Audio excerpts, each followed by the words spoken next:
여러분 한번 에덴 동산 한번 상상해 보십시다. 죄 짓기 전에 에덴 동산 얼마나 아름다웠을까, 얼마나 행복했을까, 그 대화는 목소리가 어땠을까, 그 톤은 어땠을까. 여러분 그랬는데, 여러분 그런 에덴 동산에 사탄이 개입하지요. 사탄이 너희가 선악과를 따먹으면 너희가 하나님과 같이 된다 라고 한 이 말에 이게 문을 열어놔서 그렇구나. 됐습니다. 하나님과 같이 된다. 하나님과 똑같이 된다고 하는 이 말에 그만 자유의지를 잘못 사용하죠. 흔들려 버립니다. 욕심이 진동을 하죠. 그래서 선악과를 따먹고 하나님 앞에 죄를 짓게 됩니다. 여러분 이 선악과를 따먹은 이 죄 때문에 이 죄악이 찾아온 이 죄의 결과가 얼마나 무섭게 되었습니까? 여러분 한번 상상을 해보시죠. 선악과를 따먹고 난 다음에 조금 전에 그 상상하던 그 분위기가 확 바뀝니다. 어떻게 바뀌었습니까? 세 가지로 바뀝니다. 자기들이 선악과를 따먹자마자 자기들이 벗은 줄로 알고 무화과 나무 잎으로 가렸더라 그랬습니다. 그 말은 벗은 줄로 알았다. 근데 왜 가립니까? 수치심을 느꼈다는 거죠. 부끄러움을 느꼈다는 겁니다. 조금 전에도 벗고 있었습니다. 그런데 전혀 수치심이 없었습니다. 갑자기 수치심을 느꼈습니다. 부끄러움을 느꼈습니다. 그리고 두 번째로 하나님이 자기네들을 보실까 봐 하나님의 낯을 피해 나무 사이에 숨었다 그랬습니다. 하나님의 낯을 피했습니다. 여러분 사람이 사람을 피할 때에는 뭔가 있어요. 그렇죠? 뭔가 자꾸 떨어지려고 그러고 뒤로 숨으려고 그러고 그러면 뭔가 있어요. 숨었어요. 숨는 건 죄인들이 주로 숨는 거거든요. 떳떳한 사람은 안 숨어요. 죄인이 숨지. 그 다음에 세 번째로 내가 벗었으므로 하나님이 이제 오셔서 불러요. 아담아 어디 있느냐라고 부르시는데 내가 벗었으므로 두려워하여 숨었나이다. 두려워하여 숨었습니다. 그랬습니다. 여러분 선악과를 따먹고 죄를 지은 다음에 사람에게 찾아온 변화는 어떤 변화가 생겼냐면 수치심이 생겼어요. 이 수치심은 우리의 성격을 열등감에 빠지게 하고 자신감을 잃어버리게 하고 사람과의 관계를 놓치게 하고 그래서 은둔형으로 만들어주고 굉장히 나쁜 게 수치심입니다. 이 자존감을 가져야 되고 뭔가 이 확신이 있어야 되는데 수치심을 가졌어요. 그러다 두려움이 임했어요. 두려움, 숨어요. 다시 말하면 기쁨을 잃어버렸습니다. 평안을 잃어버렸습니다. 질서가 깨졌습니다. 조화가 깨졌습니다. 신뢰가 깨졌습니다. 그래서 제가 이렇게 서로 핑계대는 죄의 전가가 있죠. 한마디로 말하면 에덴 동산에 조금 전에 그 행복감이 다 깨져버리고 말았습니다. 그리고 인격이 파괴되었습니다. 생각과 감정과 의지가 파괴되었습니다. 그리고 하나님으로부터 형벌이 떨어집니다. 여러분 이 죄의 결과로 찾아온 첫 번째는 짐승들입니다. 모든 가축과 짐승이 저주를 받았는데 그 중에 뱀이 더욱 저주를 받았다 이렇게 말하고 있습니다. 사람 때문에 짐승이. 아마 에덴 동산에서 사람과 동물들은 대화를 나누지 않았을까 싶습니다. 같이 대화를 나누면서 정말 어우러져 살았을 것 같습니다.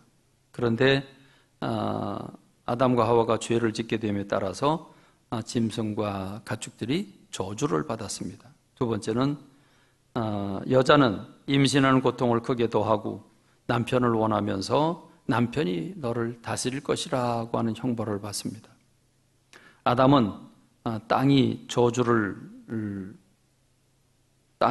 받아 평생 수고해야 소산을 얻게 되는데 씨를 뿌려도 가시덤불과 엉겅퀴가 나게 되고 그래서 평생 땀을 흘려야만 먹을 수 있다 이렇게 말씀하고 있습니다. 한마디로 말하면 저주가 찾아왔습니다. 그래서 인생은 비록 흙으로 지어졌지만 영원히 사는 존재로 하나님이 사람을 지으셨는데 너는 흙이니 흙으로 돌아가라. 그래서 죽음이라고 하는 형벌이 찾아옵니다. 그래서 인간은 에덴 동산에서 추방을 당하고 태어나는 순간부터 늙고 병들고 마침내 죽을 수밖에 없는, 죽어야 하는 운명을 가지게 된 겁니다. 원래부터 그런 건 아니죠. 원래는 영원히 사는 존재로 지으셨습니다. 그런데 죄의 결과로 찾아온 것이 이것입니다. 더 무서운 것은 이 죄가 다음 세대로 유전된다는 것이죠. 죄가 물려진다는 겁니다. 그 죄가 그 사람의 악에 따라서, 그 사람의 삶에 따라서도 플러스가 돼서 다음 세대로 전해지지요. 더 보태집니다. 그래서 세상은 점점 더 악해지는 겁니다.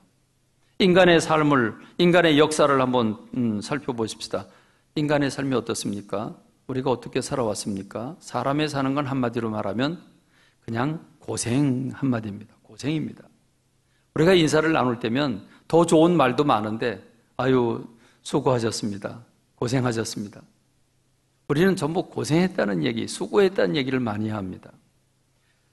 모세라고 하는 사람이 인생이 70이고 강건하면 80인데 그 80이라고 하는 인생도 돌아보면 수고와 슬픔뿐이다 그랬습니다. 나이 많은 사람들이 만나서 서로 열띠게 얘기하는 얘기는 주로 고생한 얘기지 행복한 얘기는 별로 안 합니다. 그렇습니다. 저주입니다. 죽음입니다.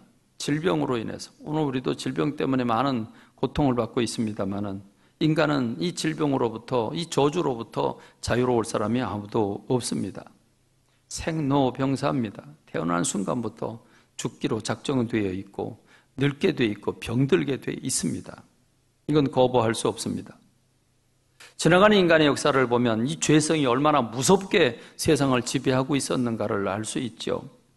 그럼 시기하고 질투하고 다투고 뺏고 빼앗기고 죽고 죽이고 그 대표적인 예가 전쟁입니다. 프랑스 혁명이 일어나고 민주화가 되는 그 다음부터 싸우는 방법이 좀 달라졌습니다. 경제적으로 싸웁니다. 근데 그 이전까지는 어떻게 싸웠습니까? 춘추 전국 시대를 비롯해 가지고 유럽의 그 전제주의 시대까지 여러분 땅 뺏기 싸움을 벌이지 않았습니까? 그러니까 여러분 전쟁을 한번 하는데 5만 명이 죽었다. 여러분 이건 오늘 코로나로 죽어야 몇 명 죽어요? 아무것도 아니죠. 지금 죽는 건 죽는 거 아닙니다. 전쟁 한번 나가서 서로 칼을 휘두르고 창을 찌르고 그래서 사람을 죽이는데 한 번에 5만 명이 뭡니까? 50만 명, 100만 명. 전쟁 한번 하는데 100만 명 죽는 사례는요, 허다합니다. 100만 명이 한꺼번에 모여봐요. 그거 사람들의 숫자가 얼마나 많겠습니까? 춘천 시민 다 모아놔도 대단할 텐데 100만 명이 모여봐요. 100만 명이 죽어나가 봐요. 여러분 성경에도 기록되어 있잖아요. 100만 명이 송장이 되었더라 그랬잖아요. 여러분 생각해 보면요, 사람이 사람을 이렇게 죽이면서 땅을 빼앗아서 뭐 하려고 그러나 하는 생각이 듭니다. 그렇게 해서 왕이 됩니다. 그리고 자기 자리에 조금이라도 누군가 그걸 탐내는 사람이 있으면 여러분 그 끓는 기름가마에 그걸 끓여 죽여요. 그리고 소 4마리에다가 말 4마리에다가 사지를 묶어가지고 끌고 가게 해서 찢어 죽여요. 사람이 잔인해도 이렇게 잔인할 수 있을까? 생각해 보면요, 지난 인생 동안, 지난 세월 동안 살았던 사람들의 역사라고 하는 것, 저주의 역사입니다. 정말 인간일 수 없는 생로병사의 저주 속에서 그것도 조금 더 이 짧은 세월 사는 동안에 조금 더 소유하고 왕 되겠다고 사람을 전쟁을 일으키고 사람을 죽이고 수십만 명 죽는 건 아무것도 아닌 것처럼 생각하는 시대가 오늘 우리가 사는 시대였습니다. 지금은 경제전쟁을 하고 있죠. 여러분, 그러니까 이러한 세상을 바라다 보면서 하나님이 이러라고 창조하신 게 아닌데 하나님이 인간들을 행복하라고 당신의 영광을 나눠주기 위해서 창조했는데 이 세상이 이렇게 돌아가니까 주님은 견디지 못하고 결국 예수 그리스도를 이 땅에 보내셔서 그 예수님을 통해서 세상을 구원하시는데 예수님 이 땅에 오셔서 첫 번째 하신 말씀이 무엇입니까? 회개하라는 말씀이었습니다.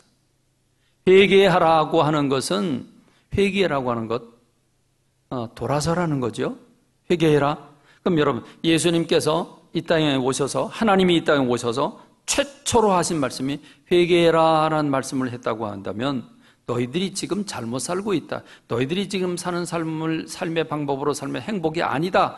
이건 저주스러운 삶이다. 이렇게 살면 안 된다. 그러니까 돌아서라는 거죠. 회개라는 말은 세 가지의 뜻이 내포되어 있습니다. 첫째는 스탑이 있습니다.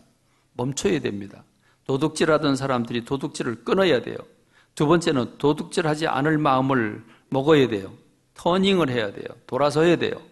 그리고 go, 앞으로 가야 돼요. 그것은 지금부터 내가 열심히 땀 흘려 일하고 그 번 돈으로 가난하고 힘들고 어려운 사람들을 구제하고 나누는 거죠. 이게 회개예요. 회개했다는 말은 도둑이 변해서 다른 사람을 도와주는 사람이 된 상태를 가리켜서 회개하는 거라고 말합니다. 그러니까 예수님이 이 땅에 오셔서 첫 번째 하신 말씀이 회개해라 라고 했다면 너희들이 지금까지 이 땅에 사는 이 방법 가지고는 행복을 얻을 수 없다. 멈춰라, 돌아서라, 그리고 내가 이끄는 방법에 따라와라 라고 하는 것입니다. 주님이 제시하신 것은 무엇입니까? 천국입니다. 회개하라, 천국이 가까이 왔다. 이 천국은 새로운 게 아닙니다. 아담과 하와에게 주셨던 겁니다. 에덴 동산입니다. 그 천국을 다시 찾아주시겠다는 겁니다. 여러분, 그게 주님이 이 땅에 오셔서 하신 일입니다. 그래서 예수님은 각 동네 다니면서 이 저주스러운 이 저주를 끊고 그들에게 천국 메시지를 전하시는데 제일 먼저 예수님은 가시는 곳곳마다 질병을 치유해 주시고 그리고 귀신의 압제를 받고 자유롭지 못하게 사는 사람들을 풀어 자유롭게 하시고 장애로 말미암아 괴로워하고 부자유스럽게 살아가는 사람들을 치유해 주시고 죽은 자를 살려주시면서 예수님은 치유하는 데 모든 걸 걸었습니다. 예수님의 목회는 한마디로 말하면 부흥을 일으키는 목회가 아니었습니다. 부흥이 목회의 목적이 아닙니다. 치유가 목적이었습니다. 천국을 맛보지 못하는 저들의 삶, 아우성거리고 뺏고 빼앗기고 죽고 죽이면서 불행하게 사는 저들의 삶을 바라다 보면서 회개해라, 천국이 가까이 왔다. 그리고 불행하게 사는 모든 것들을 다 치유해 주시면서 저들에게 천국 복음을 전해 주셨습니다. 예수님의 목회는 치유 목회였습니다. 여러분, 이걸 우리가 생각해 본다면 지금 오늘 우리는 어떤 삶을 살아야 되느냐? 우리 신앙의 목표는 무엇이고 인생의 목표는 무엇인가? 돈 많이 버는 거? 아니지요. 솔직히 아닙니다. 돈 많이 번다고 뭐 하루 5끼 먹습니까? 돈 많이 버는 사람들은요, 오히려 더 야채를 더 많이 먹어요. 그렇죠? 여러분, 높은 사람 되는 거요? 아니요. 그것도 몇 년 하다가 다 내려놓고 비워주고 내려와야 돼요. 여러분, 건강한 거요? 건강해서 도둑질하면 그 건강에 뭔 소용이 있습니까? 건강도 목적이 아니죠. 돈도 목적이 아닙니다. 그러니까 여러분, 목적은 무엇입니까? 인격의 성장입니다. 구원이 첫 번째 목적이라고 하면 구원받은 사람들은 이제 예수 그리스도를 닮아가야 되는 줄로 믿습니다. 닮아가서 뭐 하려고 그러는데? 행복하려고 그러죠. 여러분, 인격이 구비가 돼야, 주님이 원하신 인품이 돼야 행복할 수 있습니다.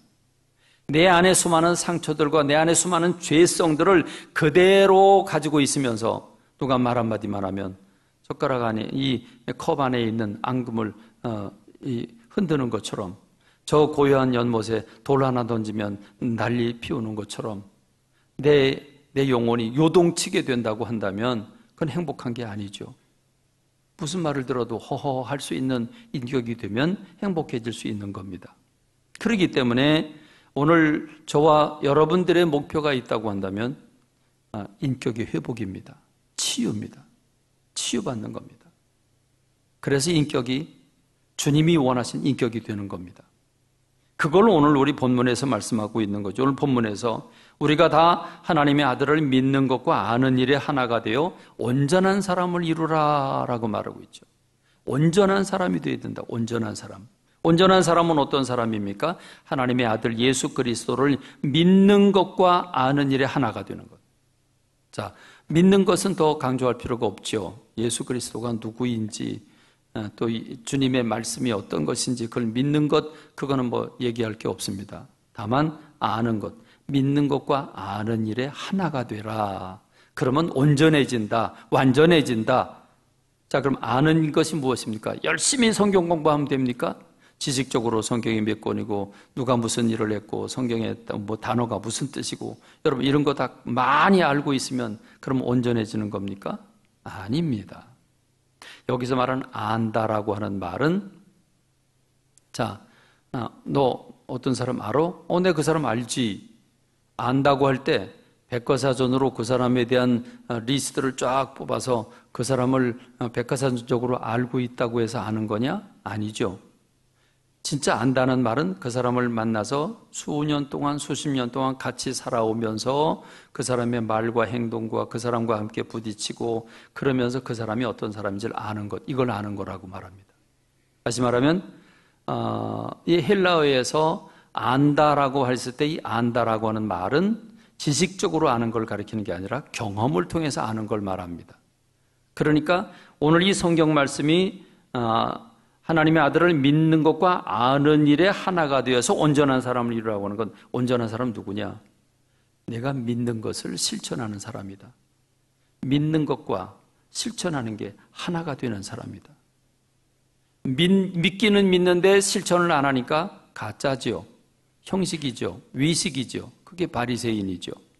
어쩌면 오늘 저와 여러분들이 내 안에 수많은 상처들과 죄성들을 다 숨긴 채 화장하고 좋은 옷 입고 평안한 얼굴로 웃으면서 집사님, 권사님 하지만 조금만 내 내면의 이야기를 건드리면 바로 총알이 날아가고 대포가 날아가는 관계라면 이거는 가짜지요. 이건 가짜입니다. 이건 천국을 흉내내는 거지 천국은 아니지요. 그러니까 진짜는 무엇입니까? 내가 믿는 것과 내가 실천하는 것이 하나가 되어야 된다. 그러면 온전해진다. 그럼 온전한 상태가 어떤 상태인데 우리가 다 하나님의 아들을 믿는 것과 아는 일에 하나가 되어 온전한 사람을 이루어 그리스도의 장성한 분량이 충만한 데까지 이르리니. 그리스도의 장성한 분량. 그래서 오직 사랑 안에서 참된 것을 하여 범사에 그에게까지 자랄지라 그랬습니다. 예수 그리스도의 인격을 저와 여러분이 본받아야 되고 닮아야 되는 줄로 믿습니다. 할렐루야. 거기까지 가면 됩니다. 그런데 내 안에 어렸을 때 또 살아오면서 상처받은 그 상처, 어렸을 때 부모님이 남의 빚 보증을 서줘서 집을 길거리에 내어 앉았어요. 천막 치고 살았어요. 그 아들들은 죽어도 보증 안 섭니다. 왜 보증 안 서는지 알죠? 부모님을 통해서 쓴맛을 너무 달게 봤기 때문에 그래요. 내 안에 있는 수많은 상처들이 있어요. 이 상처들이 그냥 잠시 눌러놓은 채로는 평안이 올 수 없다는 거죠. 이 상처들을 끄집어내서 햇빛에 노출시켜야 돼요. 그럼 곰팡이가 다 죽는 것처럼 성령의 치료를 받아서 그래서 우리가 진정한 인격체, 예수 그리스도 인격체를 닮아야 합니다. 그러면 형님 아우 할 수 있는 줄로 믿습니다. 하하호 할 수 있는 줄로 믿습니다. 누가 뭐라 그래도 허허 하고 그럴 수도 있지 괜찮다고 좀 이래야 되는 것 아닌가 싶습니다. 여러분 우리는 죄인으로 태어납니다. 완벽한 죄인의 모습으로 태어납니다. 아무리 아기가 언제 천사냐? 잠잘 때만 천사입니다. 잠잘 때만 천사입니다. 그렇습니다. 죄인으로 태어납니다. 죄인으로 태어난 그 사람, 그 어린 아기가 만나는 게 죄인들입니다. 상처를 가진 죄인들을 만나서 그 독소가 있는 엄마의, 그렇죠? 아빠의 매도, 사랑의 매가 있고 독 있는 매가 있죠. 폭력이 있을 수 있습니다. 사랑의 매가 아니라 폭력이 될 수도 있죠. 그러니까 여러분 수많은 상처들이 그 안에 있는데 이 상처들을 우리가 가리고 살면 이건 외식하는 사람들이요 바리새인이 될 수밖에 없기 때문에 오늘 우리는 작은 일만 해도 말 한마디만 들어도 바로 폭발하고 이 요동치는 게 바로 거기에 있습니다. 그래서 왜 이렇게 돼야 되냐? 이는 우리가 이제부터 어린아이가 되지 아니하여 사람의 속임수와 간사한 유혹에 빠져 온갖 교훈의 풍조에 밀려 요동하지 않게 하려 함이라. 어떤 말을 들어도 어떤 사건이 생겨도 크게 흔들리지 않는 마음의 평정을 찾을 수 있는 사람이 되어야 되지 않을까요? 그렇습니다. 그러므로 오늘 우리에게 가장 필요한 건 성장이고 성숙입니다. 성장과 성숙입니다. 여러분 성장하고 계십니까? 여러분 성숙하십니까? 우리 목회자가 모인 자리에도, 장로님들이 모인 자리에도 가슴 아픈 사건들이 많이 일어나는데, 이제 저는 우리의 남은, 우리의 삶에, 우리의 신앙에 가장 중요한 타겟이 있다고 한다면 그 타겟은 바로 치유다. 예수님을 닮아가는 거다. 여기에 오늘 저는 남은 목회를 다 던지고 싶습니다. 이게 돼야 진정한 행복을 이룰 수 있고 진정한 교회가 될 수 있고 진정한 천국을 맛볼 수 있기 때문입니다.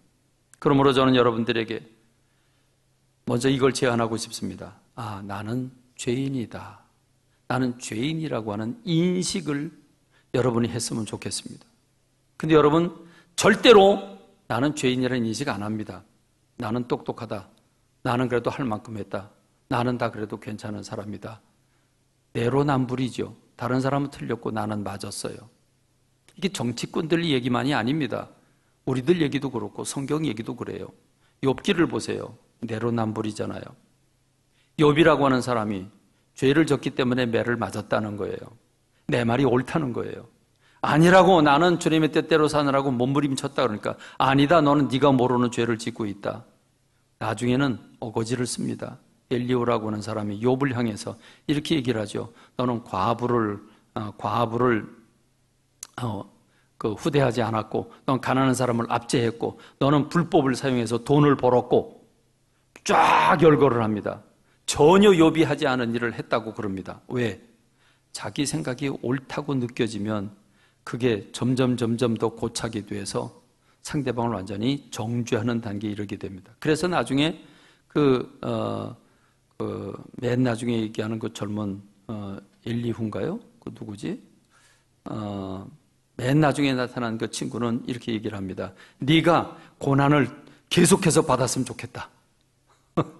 여러분, 저주도 그런 저주가 없죠. 이게 어디서 옵니까? 나는 죄인이 아니고 네가 죄인이다라고 하는, 나는 옳은데 네가 틀렸다라고 하는 착각에서 옵니다. 그렇기 때문에 우리는 나는 죄인이다. 나는 죄인으로 태어나서 죄인들을 만나서 내 안에 죄가 가득하다. 그렇기 때문에 내가 지금 옳다고 판단하고 있는 것도 틀릴 수 있다. 아닐 수 있다. 그래서 내 걸 내려놓을 수 있는 여유가 있어야 됩니다. 그러려면 나는 죄인이라고 하는 인식이 있어야 합니다.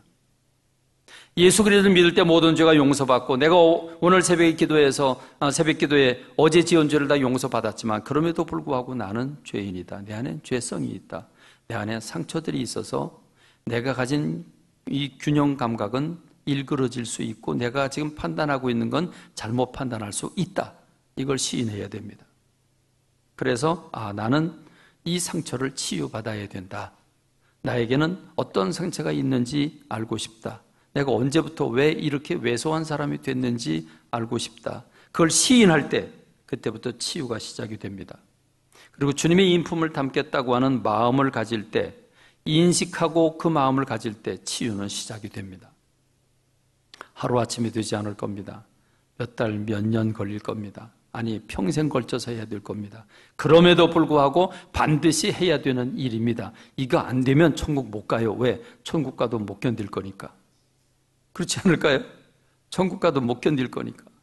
오늘 저와 여러분들이 오늘 성경 말씀, 우리에게 주신 이 말씀, 그래서 저와 여러분들이 내가 믿는 것과 아는 일이 하나가 돼서 온전한 사람을 이루어 그리스도의 장성한 분량에까지, 그에게까지 자라가는, 그래서 진정한 행복을 맛볼 수 있는 제가 되고 여러분들이 되고 우리 교회가 되기를 주님의 이름으로 축원합니다.